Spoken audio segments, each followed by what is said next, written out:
जय माताजी मित्रों, मारी चेनल ममतानी रसोई में तमारुं स्वागत है। आज आपणे बनावीशुं वरसता वरसादमां खावानी मजा पड़े तेवो मकाईनो नवो नास्तो। तो मकाईनुं शाक, લીલી મકાઈના ભજીયા, હાંડવો જેવી તમે ઘણી રેસીપીઓ ટ્રાય કરી હશે, પણ આજે આપણે એકદમ ઓછા તેલમાં બનતો નવો નાસ્તો બનાવીશું જે ખાવામાં ખૂબ જ ટેસ્ટી અને બનવામાં પણ એકદમ સરળ છે। तो अत्यारे आ नास्तो बनावा माटे मैं आ रीतनी लीली अमेरिकन जे मकाई आवे छे ते लीधी छे। तो अत्यारे चोमासानी ऋतुमां आ मकाई फ्रेश अने एकदम मीठी खावामां मळती होय छे।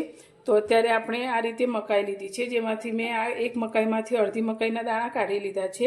तो आ मकाईना दाणा काढवा खूब ज इजी छे। तो तमे आ रीते तेने फटाफट दाणाने काढी शको छो। तो तमे जोई शको छो आ रीते तमे करशो एटले एकदम सरळ रीते बधा दाणा निकળી जशे।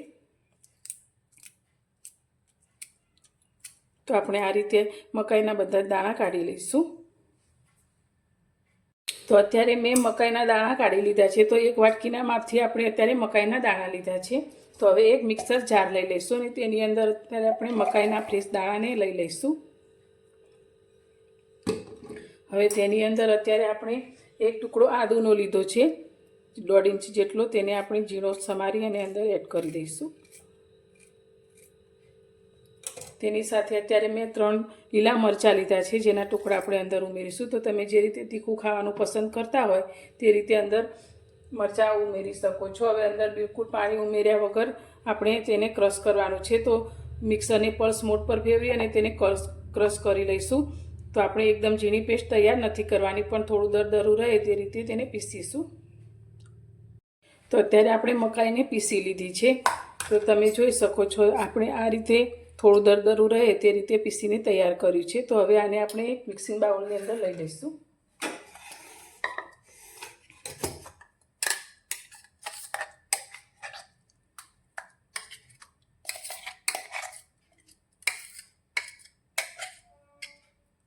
हवे आपणे पीसेली मकाईनी अंदर एक वाटकी रवो उमेरीशुं। तो अत्यारे मैं झीणो रवो लीधो छे, तमे सोजी पण लई शको छो। तो सोजी थोड़ो मोटो होय अने आ जे रवो लीधो छे ते थोड़ो झीणो होय छे। तो तमे मोटो के झीणो कोई पण लई शको छो। हवे तेनी अंदर आपणे स्वाद प्रमाणे मीठुं एड करीशुं, 1 चमची जेटલું। साथे आपणे अर्धी नानी चमची जेटली हळदर एड करीशुं। हवे आ रीते बधुं मिक्स करीशुं। हवे आनो आपणे खीरू तैयार करवानुं छे। तो खीरू तैयार करवा माटे अत्यारे मैं छाश लीधी छे 1 ग्लास जेटली, ते आपणे थोड़ी थोड़ी उमेरी अने तेनुं खीरू तैयार करीशुं। तमे छाशनी जग्याए दही पण लई शको छो।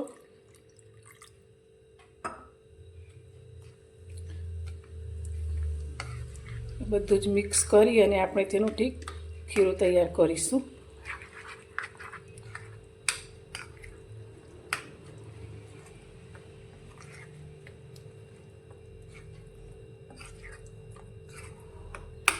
બધું જ આ રીતે મિક્સ થઈ ગયું છે। તો મકાઈની અંદર B12નું પ્રમાણ ખૂબ જ સારા પ્રમાણમાં હોય છે। તો તમે અત્યારે આ ચોમાસાની ઋતુમાં આ રીતે મકાઈનો ઉપયોગ કરી શકો છો। તો તમે બાળકોને આ નાસ્તો બનાવી અને લંચ બોક્સમાં પણ આપી શકો છો। તો બધું જ આપણે સારી રીતે મિક્સ કરી લીધું છે। તો અત્યારે આપણે રવો લીધો છે, તો થોડીવાર માટે તેને રેસ્ટ આપીશું જેથી તે અંદર સારી રીતે ફૂલી જાય। हवे अत्यारे मैं एक वगारियामां 2 नानी चमची जेटલું तेल गरम कर्युं छे। तो तेल गरम थई गयुं छे, तो आपणे अत्यारे 1 चमची લીલી वरियाળી लीधी छे ते अंदर एड करीशुं। साथे मैं थोड़ी राई लीधी छे ते लई लईशुं। थोड़ा मीठा લીમડાના पाणी उमेरीशुं। साथे आपणे थोड़ी हींग उमेरीशुं अने आपणो वघार थई गयो छे। तो आपणे जे खीरू तैयार कर्युं छे तेनी उपर आपणे आ वघारने रेडी दईशुं।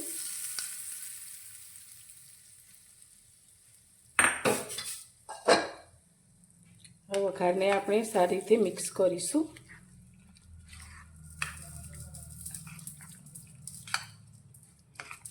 तो आ रीते उपरथी वघार रेडवाथी आपणो जे नास्तो बनशे एकदम सरस फूलेलो अने एकदम पोचो बनशे अने खावामां पण खूब ज टेस्टी लागशे।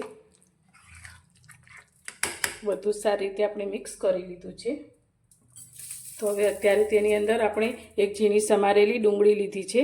तो एक डુંગળીને मैं झीणी झीणी कट करी लीधी छे ते उमेरीशुं। जो तमे डુંગળી ना खाता होय तो स्कीप करी शको छो। साथे आपणे જે મકાઈ લીધી હતી તેમાંથી થોડા દાણાને મેં આ રીતે બાફીને લીધા છે તે ઉમેરીશું. તો તમે બાફેલા દાણા તમારા ટેસ્ટ પ્રમાણે વધારે કે ઓછા પણ લઈ શકો છો. થોડી આપણે લીલી કોથમીર લીધી છે તે ઉમેરીશું. તમે કેપ્સિકમ પણ અંદર ઉમેરી શકો છો. હવે બધું જ આપણે એકવાર સારી રીતે મિક્સ કરીશું.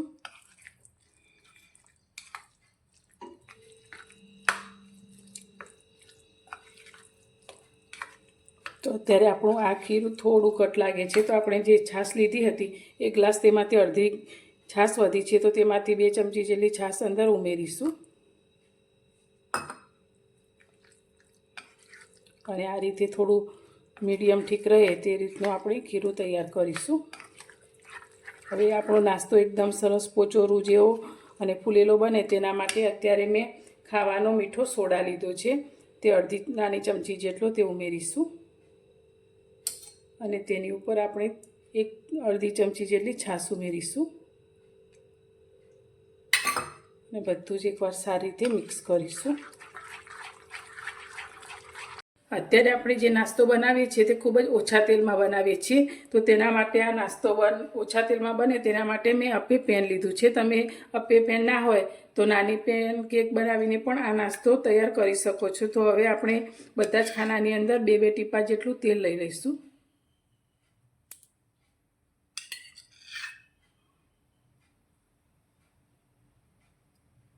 તો આ નાસ્તો બનતા પણ બહુ વધારે સમય નથી લાગતો અને ખાવામાં પણ ખૂબ જ ટેસ્ટી બને છે.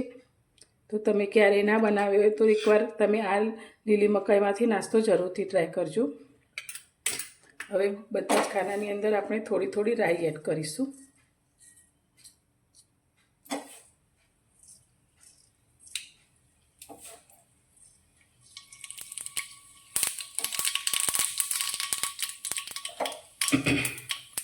સાથે આપણે થોડા તલ પણ લઈશું, જેથી નાસ્તાનો લુક એકદમ સરસ આવે.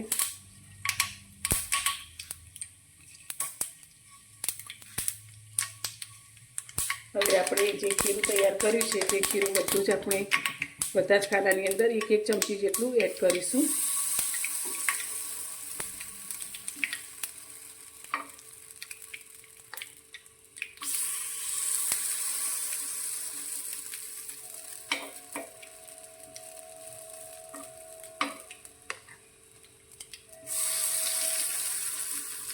તો અત્યારે આપણે બધા જ ખાનાની અંદર ખીરું તૈયાર કરેલું ભરી દીધું છે 1 ચમચી જેટલું. હવે આને ઢાંકી અને આપણે ઉપરનું પડેનું થોડું ડ્રાય થાય ત્યાં સુધી થવા દઈશું. તો મીડિયમ ગેસની ફ્લેમ પર તેને આપણે થવા દઈશું.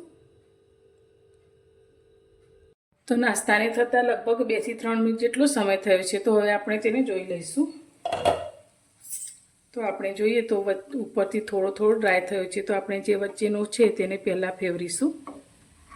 તો તમે જોઈ શકો છો એકદમ સરસ એવો નાસ્તો આપણો ફૂલી ગયો છે. તેને આપણે આ રીતે પલટાવી લઈશું.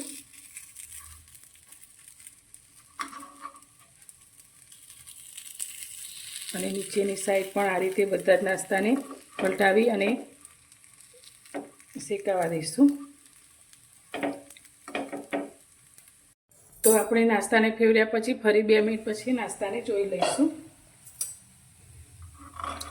તો નીચેની સાઈડથી પણ આપણો નાસ્તો એકદમ સરસ રીતે ચડી અને આ રીતે ફૂલી ગયો છે, તમે જોઈ શકો છો.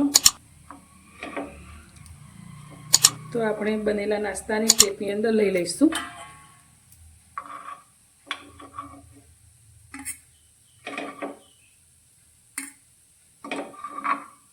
અને આ જ રીતે આપણે વધેલા ખીરામાંથી પણ બીજો નાસ્તો તૈયાર કરી લઈશું. તો તૈયાર છે આપણા લીલી મકાઈના અપમ. તો ખાવામાં ખૂબ જ ટેસ્ટી અને ખૂબ જ ઓછા મસાલા સાથે તૈયાર થતા હોવા છતાં તમે જોઈ શકો છો એકદમ સરસ એવા ફૂલેલા બન્યા છે. તો ઉપરથી થોડા ક્રિસ્પી અને અંદરથી તમે જુઓ તો એકદમ સરસ જાળીદાર બન્યા છે અને એકદમ પોચા. તો આને તમે ટામેટાની ચટણી અથવા તો કોથમીરની ચટણી સાથે ખાઈ શકો છો. તો વરસતા વરસાદમાં આ નાસ્તો ખાવાની ખૂબ જ મજા આવે છે. તો ઓછા તેલમાં બનતો આ નાસ્તો ખૂબ જ ટેસ્ટી છે. તો તમને મારી આજની આ રેસીપી કેવી લાગી તે કોમેન્ટમાં જરૂરથી જણાવજો. અને પસંદ આવી હોય તો વિડીયોને લાઇક કરજો, શેર કરજો અને મારી ચેનલ પર નવા છો તો ચેનલને સબસ્ક્રાઈબ કરવાનું બિલકુલ ભૂલતા નહીં. તો ફરી મળીશું એક નવી જ રેસીપી સાથે નવા વિડીયોમાં.